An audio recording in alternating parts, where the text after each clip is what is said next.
नमस्कार, business plus टेलिभिजनको news bulletin business टुडेमा स्वागत छ। म जीवन खड्का। सुरुमा हेडलाइन्स। संचार उद्योगमा फरक पहिचान स्थापित गर्ने उद्देश्यका साथ पद्मा मिडिया ग्रुपको सशक्त उपस्थिति भएको आज 11 वर्ष पुरा। ग्रुप अन्तर्गत रहेका 3वटै टेलिभिजन छिट्टै एसडी मार्फत प्रस्तुत हुने। कोभिडको कारण देखाउँदै रेटिङ कम्पनी फिसले स्थगित गर्यो रेटिङको काम। नेपालको साख निर्धारणको काम पर धकेलियो।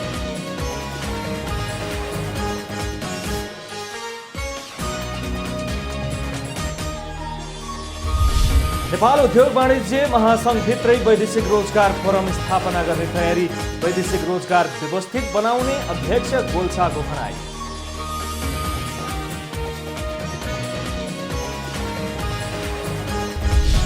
मेलम्ची खानेपानी आयोजनाबाट पाउनुपर्ने बाँकी रकम भुक्तानीको माग गर्दै पुनः आन्दोलन।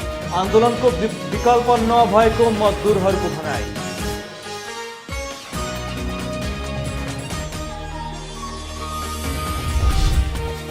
र जंगली जनावरले धान बाली नष्ट गरिदिएपछि बर्दिया मधुवन नगरपालिकाका कृषकहरू व्यावसायिक बेसार खेतीतर्फ आकर्षित। नगरपालिकाद्वारा आर्थिक सहयोग प्रदान गरेर प्रोत्साहन।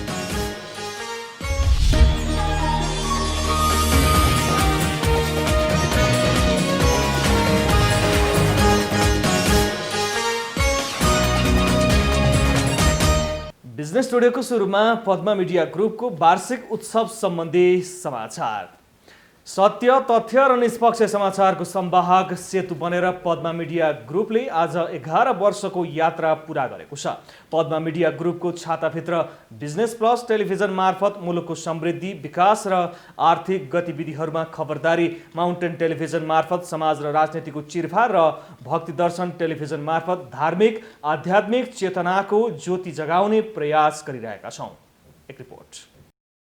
नेपाली सञ्चार उद्योगमा फरक पहिचान स्थापित गर्ने उद्देश्यका साथ हाम्रो सशक्त उपस्थिति भएको आज 11 वर्ष पुगेको छ। सत्य, तथ्य र निष्पक्ष समाचारको संवाहक सेतु बनेर 1 दशकको यात्रा पार गरेको आम दर्शकमाझ सुनाउन पाउँदा हामीलाई सुखानुभूति र गर्वानुभूति दुवै भइरहेको छ। समाचार च्यानल माउन्टेन टेलिभिजन मात्र होइन, मुलुकमा आर्थिक विकासको उद्देश्य बोकेको बिजनेस प्लस जनजनमा र मनमनमा आध्यात्मिक चेतना जगाउन सक्रिय भक्ति दर्शन र पत्रकारिताको आधुनिक संस्करण अनलाइन पोर्टल eMountain.com खबर हर वखत दर्शक तथा पाठकको सूचनाको तिर्खा मेटाउन सक्रिय छन्। नेपालको सञ्चार जगतमा बेग्लै पहिचान स्थापित गर्न सफल पद्मा मिडिया ग्रुप प्रालीद्वारा प्रवर्तित हाम्रा टेलिभिजनहरू अब दर्शकको चाहना सम्बोधन गर्दै छिट्टै हाई डेफिनेसन एचडी प्रविधि मार्फत नेपाली मिडिया उद्योगमा सशक्त उपस्थिति जनाउँदैछ।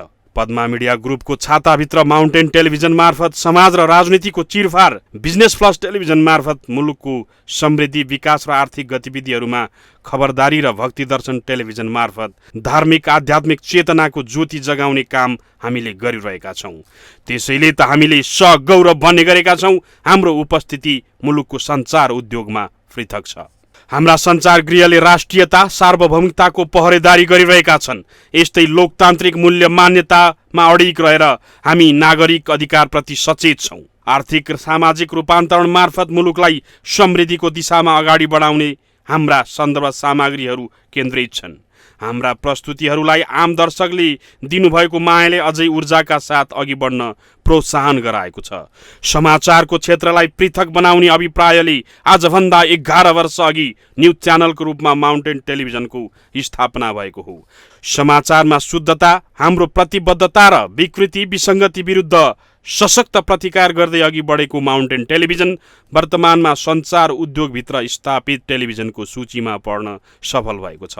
आम दर्शकहरूको अपार मायाले गर्दा नै टेलिभिजन उद्योगमा दर्शकले रुचाएको टेलिभिजन मध्येको एक बन्न पुगेको छ। त्यसै कारण हामी आज पनि अनेकौं चुनौतीको सामना गरेर यो स्थानमा आइपुगेका छौँ।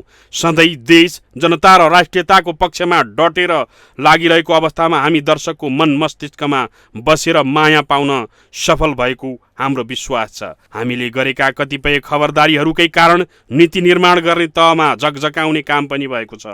देशले भोगेको विषम परिस्थितिमा पनि हामी सधैँ राष्ट्रियताकै पक्षमा लागिरह्यौँ। विनाशकारी भूकम्पका समयमा पनि हामीले सूचना प्रवाहमा कुनै कन्जुस्याइ गरेनौँ। हाम्रा दर्शकलाई सुसूचित गराइराख्यौँ। समाचारमा हामीले कहिल्यै पनि सत्य र तथ्यभन्दा बाहिर आग्रह पूर्वाग्रह दल विशेषको निकट वा दूरी राखेर प्रकाशन प्रसारण गरेनौँ। नकारात्मक मात्रै समाचार हो भन्ने मान्यता चिर्दै सकारात्मक परिवर्तनहरूलाई पनि हामीले हाम्रा समाचारका विषयवस्तुहरूमा प्राथमिकता दिइरहेका छौँ। देशभर तीनवटै टेलिभिजनका संवाददाताहरू सधैँ सत्य, तथ्य, निष्पक्षतालाई नै मूल मन्त्र ठानेर काममा खटिरहेका छन्। सङ्घीय संरचना नहुँदै हामीले क्षेत्रीय कार्यालयहरू स्थापना गरी त्यहीँबाट स्टुडियो मार्फत प्रत्यक्ष प्रसारण गरेर कार्यक्रम उत्पादन गरी प्रसारण गरिरहेका छौँ, जसका कारण दूरदराजमा रहेका नेपाली जनताका समस्यालाई सम्बन्धित निकायसम्म पुर्याउन सहज मात्र भएको छैन, ती समस्यामा राज्यको ध्यान समेत आकर्षित भएको छ। अहिले बदलिँदो परिस्थितिमा विराटनगर, नेपालगञ्ज, वीरगञ्ज, पोखरा, धनगढी, बुटवल लगायतका स्थानमा प्रदेश कार्यालय स्थापना गरी कतिपय महत्त्वपूर्ण सन्दर्भमा प्रत्यक्ष प्रसारण गरेर सूचना प्रवाह गरिरहेका छौँ। कृषिका कुरा, अर्थतन्त्रका कुरा, महिलाका कुरा, स्वास्थ्यका समस्या, बालबालिकाका विषय एवं जनचासोका विविध पक्ष हाम्रा प्राथमिकतामा परेका छन्।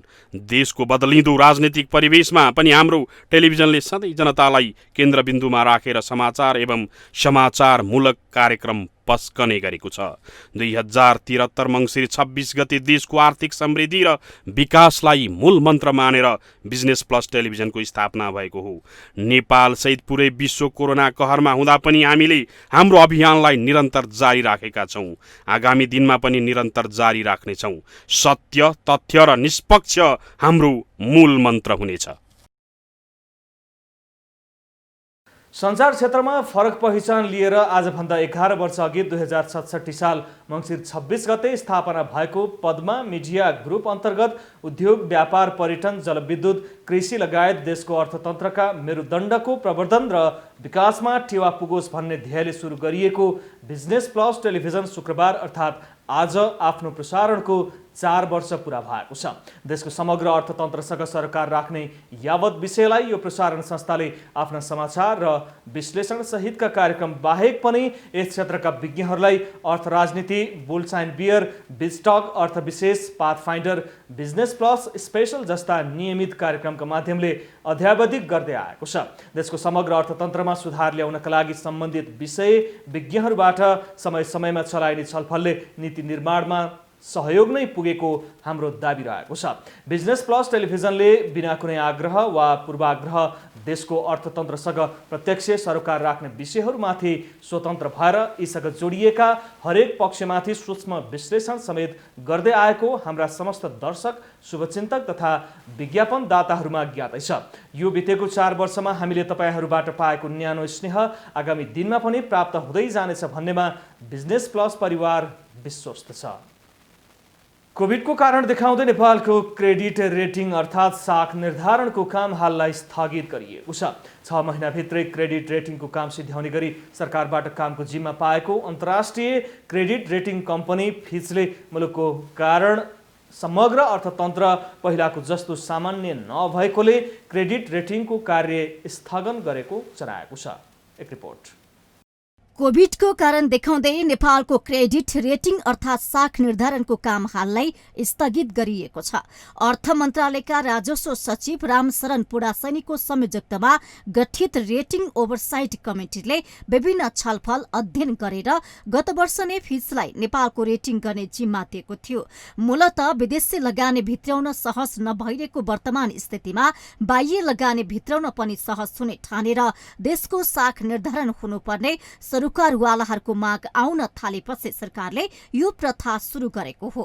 देशको रेटिङले अन्तर्राष्ट्रिय बजारबाट ऋण ल्याउन र ऋण पत्र बिक्री गर्न सहज गर्ने आधार तयार पार्ने कमिटीको भनाइरहेको छ। यसरी देशको साख निर्धारण गर्दा मुलुकभित्र भएको आर्थिक क्रियाकलापको तथ्याङ्क, आर्थिक समृद्धिको अवस्था, मुलुकको अर्को देशसँगको व्यवहार र लेनदेन गर्दा गरिएको भुक्तानी लगायतका विषयलाई समेत विश्लेषण गर्ने गरिन्छ। नेपालले पहिलो पहिलो पटक देशको रेटिङ गर्ने अभ्यास गरेको हो।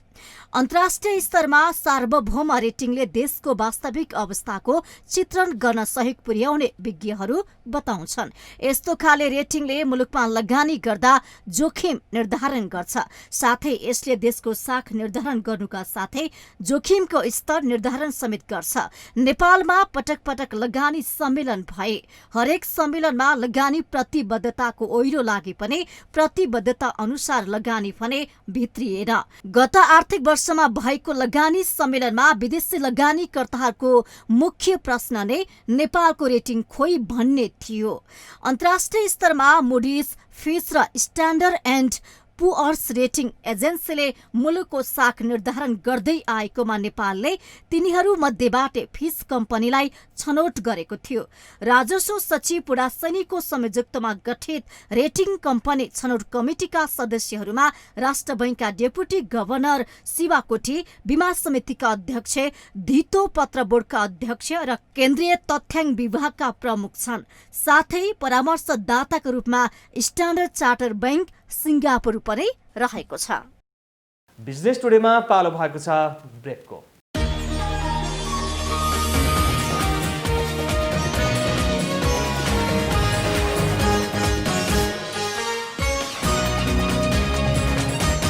बिजनेस टुडेमा पुनः स्वागत छ। अब बाँकी समाचार। नेपाल उद्योग वाणिज्य महासंघले वैदेशिक रोजगार फोरम स्थापना गर्ने भएको छ। महासंघका अध्यक्ष शेखर गोल्छाले वैदेशिक रोजगार व्यवसायका समस्या समाधान गर्न महासंघभित्र वैदेशिक रोजगार फोरम स्थापना गरिने बताउनु भएको हो।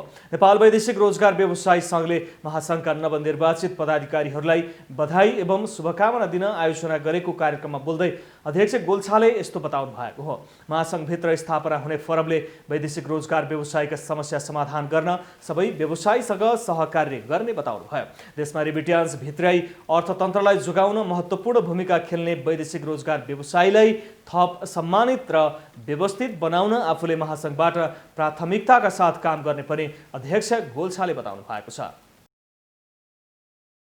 जुन यो संस्थामा रहेका चुनौतीहरू छन्, यो वैदेशिक रोजगारमा रहेका चुनौतीहरू छन्, किनभने चुनौतीहरू यतिका वर्ष भइसके सक्दाखेरि पनि चुनौतीहरू छन्। जुन सम्मान वैदेशिक रोजगार जुन तपाईहरूको जुन सम्मान हुनुपर्ने थियो, त्यो सम्मान कहिले कहिले कमी भएको पनि मैले देखेको छु र यो कमीलाई पुरा गर्नको लागि हामीसँगै सहकार्य गर्नुपर्छ। उद्योग वाणिज्य महासंघले यसलाई प्राथमिकताको रूपमा लिनेछ। महासंघका वरिष्ठ उपाध्यक्ष चन्द्रप्रसाद ढकालले वैदेशिक व्यवसायका समस्या समाधान गर्न आफू विगतदेखि नै लागि परेको बताउनु भयो। देशमा रेमिट्यान्स भित्राउन योगदान गर्ने व्यवसायका समस्या समाधान गर्ने विषयमा सधैँ पक्षमा रहेर वकालत गरेको पनि ढकालले बताउनु भयो। अब पनि महासंघमा बसेर वैदेशिक रोजगार क्षेत्रलाई थप मर्यादित बनाउन भूमिका खेल्ने बताउनु भयो। नेपालको रेमिट्यान्स भित्राउनलाई जुन वैदेशिक रोजगार व्यवसायी सङ्घका चाहिँ जुन एउटा चाहिँ निजी क्षेत्रको चाहिँ साथीहरूले जुन एउटा चाहिँ कन्ट्रिब्युसन चाहिँ गर्नुभएको छ, त्यसको चाहिँ वास्तवमा चाहिँ अवमूल्यन चाहिँ भयो भनेर वास्तवमा चाहिँ यहाँहरूको चाहिँ फेभरमा म चाहिँ एकदम अगाडि लागेर चाहिँ चाहे त्यो बोलेको कुराहरू भनौँ, नेपालमा रहेका बेरोजगारीलाई जुन एउटा चाहिँ विदेशमा रोजगारी दिलाउने र विदेशबाट चाहिँ जुन एउटा चाहिँ विदेशी मुद्रा भित्राउने जुन एउटा चाहिँ यहाँहरूको कन्ट्रिब्युसन वास्तवमा त्योभन्दा धेरै पहिलादेखि जुन यहाँहरूले गर्नुभएको चाहिँ थियो। कार्यक्रममा वैदेशिक रोजगार व्यवसायीहरूले आफूहरूमाथि राज्यले हेर्ने दृष्टिकोणमा नै परिवर्तन हुनुपर्ने बताएका छन्। त्यसमा महासंघको साथ आवश्यक रहेको पनि व्यवसायीहरूले बताएका छन्। मेलम्ची खानेपानी आयोजनाबाट पाउनुपर्ने बाँकी रकम भुक्तानीको माग गर्दै आएका स्थानीय सप्लायर्सले आयोजना विरुद्ध पुनः आन्दोलन थालेका छन्। यसअघि पनि पटक पटक आन्दोलन गर्दै आएका उनीहरूको माग सुनवाई नभएको भन्दै अन्तिम आन्दोलनको संज्ञा दिँदै उनीहरूले बिहिबारबाट आन्दोलन थालेका हुन्। मेलम्ची खानेपानी आयोजनाबाट पीडित मजदुर तथा सप्लायर्सको समस्या समाधानका लागि भन्दै विभिन्न चरणमा छलफल तथा कार्यदल गठन भए पनि हालसम्म रकम भुक्तानीको ठोस निर्णय नभएकोले राष्ट्रिय गौरवको आयोजना विरुद्ध अन्तिम लडाईँको तयारी गर्नु परेको स्थानीय सप्लायर्सको भनाइ छ। पटक पटकको वार्ता भयो, कार्यदलको चाहिँ रिपोर्ट बन्यो, प्राविधिक समितिको रिपोर्ट बन्यो, प्रधानमन्त्री कार्यालयले आयोजना सुचारू गर्ने र काम स्थानीय समस्या समाधान गर्ने भन्ने कुराको निर्णय गर्यो। यसको आधारमा भुक्तानी होला भनेर हामी जुन काजी विश्वासमा बस्यौँ। अब यो अन्तिम पटकमा पानी जो सोध्दै नसोधी यहाँभन्दा अगाडि पनि हालेको र फेरि पनि हाल्ने प्रयत्न भइरहेको अवस्थामा अब हामी यो अन्तिम पटक बाध्य भएर यो हामी चाहिँ यो आन्दोलनको प्रस्ताव। खानेपानी आयोजना सिन्धुपाल्चोक सिएमसीबाट पाउनुपर्ने रकम भुक्तानीको माग राख्दै मेलम्ची खानेपानी विकास समितिलाई गत कार्तिकमा बुझाइएको ज्ञापन पत्रको हालसम्म पनि सुनवाई नभएको र उक्त पत्रको बोधार्थ जिल्लादेखि प्रधानमन्त्री कार्यालयसम्म दिँदा समेत मेलम्ची पीडितको व्यवस्था गरिएकोले आन्दोलनको विकल्प नभएको मजदुरहरूको भनाइ छ। कामदार मजदुरलाई पैसा देऊ भनेर सरकारले निर्णय गर्यो, उहाँहरूले चाहिँ मजदुरलाई पैसा त दिने भन्नुभयो, केही मान्छेलाई मात्र दिनुभयो। हाम्रो चाहिँ यथापत्र हो, तर हामीसँग के आधार छ भने मेलम्ची खानेपानी बोर्डकै मान्छेहरूले साइन गरिदिएको पेपर छ हामीसँग, इब्तिसाको उहाँहरूकै कन्सल्टेन्टले साइन गरेको पेपर छ र हाम्रो चाहिँ त्यो सिएमसीले काम साइन गरेको छ। त्यतिको आधार हुँदाहुँदै पनि हाम्रा मजदुरलाई यही नाली सोरेका, जुत्ता चप्पल खुट्टामा नभएका, बिजोग लाग्दा मान्छेहरूको चाहिँ यस्ता मान्छेहरू चाहिँ यहीँ हुनुहुन्छ। उहाँहरू अझै पनि तपाईँहरू देख्न सक्नुहुन्छ, यहीँको स्थानीय मान्छे हुन्। आफ्ना घरको अब ज्याला गरेर खाने मान्छेलाई 5-5 महिनासम्म पैसा नदिकन उहाँहरूले चाहिँ के गर्नुभयो, आउँछ हामी एकपल्ट दिन्छौँ भन्दै हामीलाई पटक समय सारेर 5 महिना पुर्याउनु भयो। हालै मात्र इटालियन ठेकेदार कम्पनी सिएमसीले विश्वका विभिन्न देशका भेन्डर तथा सप्लायर्सहरूलाई तिर्न बाँकी रकमको सूची सार्वजनिक गरेको छ। 4 सालदेखि 4.5 सालसम्म कार्यरत रहने जो कर्मचारी हुनुहुन्छ उहाँको कमसेकम 100 दिन 150 दिन यस्तो बिदा भएको छ। दसैँ तिहारमा घर नगई काम गर्नुभएको छ। ती व्यक्तिहरूले चाहिँ केही पनि पाउनु भएन। जसले चाहिँ 4 साल 5 साल काम गरे, त्यत्रो सुरुङको ग्यास ठुलो आफ्नो घर परिवार नभनी ज्यानमा आएर काम गरे, उहाँले चाहिँ त्यस बापतको केही पनि पाउनु भएन। त्यसैले चाहिँ हाम्रो माग पुरा नभएको हुनाले हाम्रो आन्दोलन अझै जारी छ। आयोजनाले स्थानीय सप्लायर्सहरूको 17.5 करोडभन्दा बढी रकम भुक्तानी दिन बाँकी रहेको पीडित सप्लायर्सले बताउँदै आएका छन्। आजबाट आयोजनाको सामान ढुवानी गर्ने कुनै पनि साधनहरू चल्न दिइएको छैन।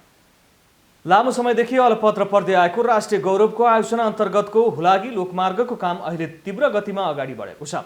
आयोजनाको पछिल्लो कार्य प्रगति विवरण अनुसार निर्माणको सन्तोषजनक रूपमा अगाडि बढेको पाइएको छ। राणाकालीन समयमा चिठी पत्र ओसार पसार गर्ने व्यक्तिहरू हिँड्ने छोटो बाटो नै अहिले हुलाकी लोकमार्गको रूपमा परिचित छ। तत्कालीन राणा प्रधानमन्त्री पद्म शमशेरको पहलमा यो बाटो प्रयोग गर्ने चलन थियो। सोही कारण सडकको नाम नै पद्म रोडको रूपमा प्रख्यात थियो। हाल नाम परिवर्तन भई हुलाकी राजमार्ग भन्न थालिएको हो। सो लोकमार्ग निर्माण गरिदिने भारतीय प्रतिबद्धता पूरा नभएपछि नेपालले आफै नै यो मार्ग निर्माण गर्नुपर्ने अवस्था आएको हो। तत्कालीन भारतीय प्रधानमन्त्री चन्द्रशेखरले 2047 सालमा हुलाकी राजमार्ग निर्माणमा सहयोग गर्ने वचन दिनुभएको थियो।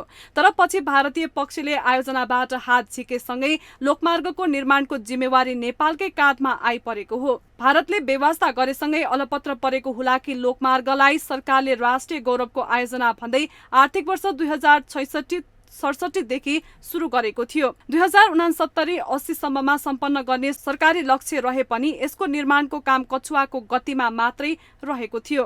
तर पछिल्ला वर्षहरूमा यसको काम तीव्र गतिमा अगाडि बढिरहेको छ। अझ प्रधानमन्त्री केपी शर्मा ओलीले राष्ट्रिय गौरवका आयोजनाका कामलाई अगाडि बढाउन निर्देशन दिएसँगै लोकमार्ग निर्माणको काम तीव्र गतिमा अगाडि बढेको छ। सडक विभाग अन्तर्गतका राष्ट्रिय गौरवका सडक आयोजनाहरूको प्रथम चौमासिकमा हुलाकी राजमार्ग आयोजनाले सबैभन्दा राम्रो काम गरेको देखिन्छ। तराईको लाइफलाइन मानिने यो आयोजना 21 जिल्लाका गाउँ बस्तीलाई समेट्दै बनिरहेको छ। हाल हुलाकी लोकमार्गको भौतिक प्रगति 57% रहेको छ भने वित्तीय प्रगति पनि सोही अनुपातमा रहेको छ। यो परियोजनाको सुरुको लागत 47 अर्ब अनुमान गरिएको थियो, तर अहिले लागत संशोधन गरी 65 अर्ब 20 करोड पुगेको छ। कुल क्षेत्रफल 1862 किलोमिटर रहेको यो लोकमार्गका 642 किलोमिटर सडक कालोपत्रे गरिएको छ भने करिब 600 किलोमिटरको हाराहारीमा निर्माण कार्य अगाडि बढिसकेको छ। यो सडक खण्ड निर्माण गर्दा कुल 250 पुल बनाउनु पर्नेमा अहिले 97 वटा निर्माण पूरा भइसकेको छ। यस्तै 75 वटा पुल निर्माणाधीन अवस्थामा रहेका छन् भने 80 वटा पुलको सर्वे डिजाइन भइरहेको छ। तराई क्षेत्रको लाइफलाइनको रूपमा रहेको राष्ट्रिय गौरवको आयोजना हुलाकी लोकमार्ग निर्माणको कार्य प्रगति हेर्दा यो निर्धारित समयमै सम्पन्न हुने देखिएको छ। यही आयोजनाको गतिमा अन्य आयोजना पनि अगाडि बढाउन आवश्यक देखिन्छ। बिजनेस टुडेमा पालो भएको छ ब्रेकको।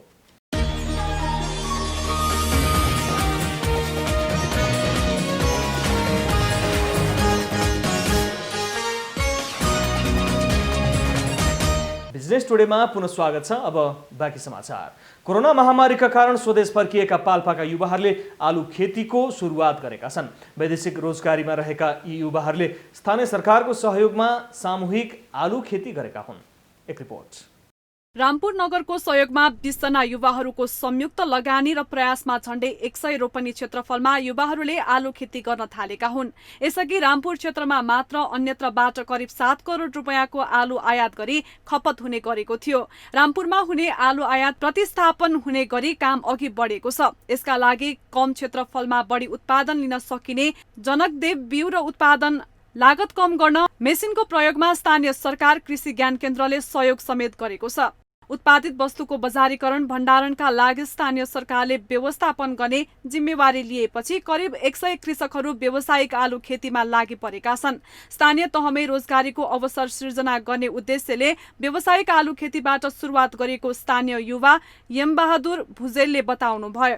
कोभिड-19ले गर्दा सबै चाहिँ युवाहरू विदेशबाट चाहिँ स्वदेश आउनु भएको र यसैलाई पनि अलिकति रोजगारको लागि पनि अवसर पनि हुने र यसलाई पनि हामीले चाहिँ एउटा कृषिमा पनि केही परिवर्तन ल्याउन सकिन्छ कि भनेर हामी युवाहरू 20 जना युवाहरू टोलीले र बिजेपी कृषि सहकारीको संयोजकत्वमा हामीले चाहिँ यो सेरा 7 विषयमा करिब 600 रोपनीको बलक क्षेत्र छ। उक्त बलक क्षेत्रमा अहिले 80 रोपनी बराबरको जग्गामा आलु लगाएका छौँ।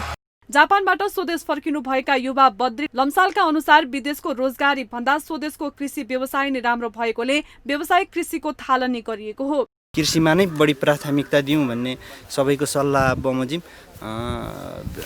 हाम्रो विशेष अहिले यही रामपुर नगरपालिका प्रदेश नम्बर 5 को चाहिँ आलु पकेट क्षेत्र घोषणा भए लगतै हामी यस रामपुर नगरपालिकालाई चाहिँ पुग्ने आलु चाहिँ हामी यही फिल्डमा चाहिँ उत्पादन गऱ्यौँ भने कमसेकम हामी यही रामपुर नगरपालिकालाई बाहिर इन्डिया अर्थात् अन्य तराईबाट अन्य अर्थात् नेपालकै नभइकन पनि विदेशबाट आउने आलु कम भयो अर्थात् ल्याउन आउन नसक्ने अवस्था भयो भने यहाँको पैसा यही नै रहने, अन्य क्षेत्रमा लगानी भएर विकास होला भन्ने सानो सोचाइ हो। स्थानीय सरकारले व्यावसायिक खेतीलाई जोड दिएको नगरका प्रवक्ताले बताउनु भयो।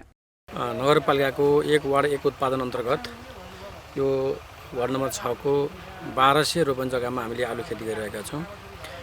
वडाको 4 लाख रुपियाँ र नगरपालिकाको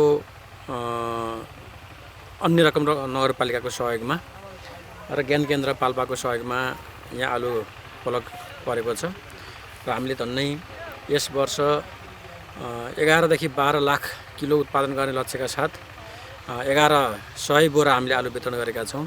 रामपुर नगरले जस्तै अन्य स्थानीय सरकारले पनि व्यावसायिक आलु खेतीमा जोड दिने हो भने रोजगारीको सृजनाको साथै जमिनको उपयोग पनि हुने पक्का छ। यस्तै युवा शक्तिको स्वदेशमै हुने सम्भावना पनि बढेर जान्छ। प्रकाश नेपालको सहयोगमा जिल्ला ब्युरोको रिपोर्ट। गत वर्ष चैत्र 7 गतेदेखि बन्द भएको ललितपुरको जाउलाखेल स्थित सदर चिडियाखाना सर्वसाधारणका लागि खुल्ला भएको छ। सदर चिडियाखानाका प्रमुख डाक्टर चिरञ्जीवी पोखरेलले बन्द भएको 9 महिनापछि चिडियाखानालाई खुल्ला गरिएको बताउनु भयो। चिडियाखाना दैनिक बिहान 10 बजेदेखि साँझ 5 बजेसम्म खुल्ला गरिनेछ। एकपटकमा 800 जनासम्मलाई प्रवेश दिने पनि डाक्टर पोखरेलले बताउनु भयो। चिडियाखाना घुम्न जाने व्यक्ति बढीमा 1.5 घण्टासम्म भित्र बस्न पाउने व्यवस्था पनि गरिएको छ। यस्तै चिडियाखानाभित्र जनावरको नजिक जान, पार्कमा बसेर खान, वन्यजन्तुलाई खुवाउन र छुन पाइने छैन भने बालबालिकालाई खेलाउन नपाइने नियम समेत बनाइएको छ। चिडियाखाना अवलोकन गर्न आउनेहरू पनि लामो समयपछि चिडियाखानाभित्र घुम्न पाउँदा खुसी लागेको बताएका छन्। पूर्ण रूपमा स्वास्थ्य मापदण्ड पालना गरी जनावरहरूको अवलोकन गर्न पाउने व्यवस्था गरिएकोले असुरक्षा महसुस नभएको पनि उनीहरूले बताए। बुलेटिनको अन्त्यमा अहिलेसम्मका हेडलाइन्स। सञ्चार उद्योगमा फरक पहिचान स्थापित गर्ने उद्देश्यका साथ पद्मा मिडिया ग्रुपको सशक्त उपस्थिति भएको आज 11 वर्ष पुरा। ग्रुप अन्तर्गत रहेका 3वटै टेलिभिजन छिट्टै एसडी मार्फत प्रस्तुत हुने। कोभिडको कारण देखाउँदै रेटिङ कम्पनी फिसले स्थगित गर्यो रेटिङको काम। नेपालको साख निर्धारणको काम पर थकियो।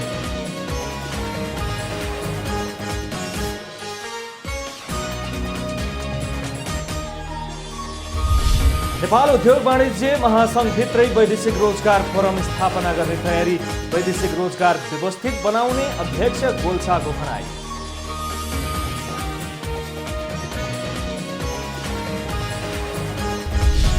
मेलम्ची खानेपानी आयोजनाबाट पाउनुपर्ने बाँकी रकम भुक्तानीको माग गर्दै पुनः आन्दोलनको विकल्प नभएको मजदुरहरूको भनाइ।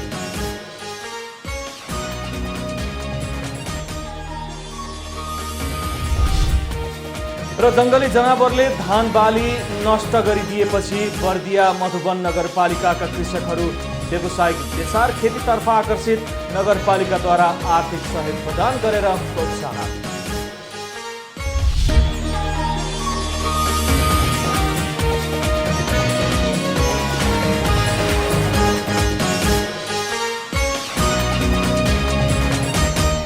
बिजनेस टुडे अहिलेलाई यति नै। हेर्दै रहनुहोला Business Plus Television. Business Plus, Business first.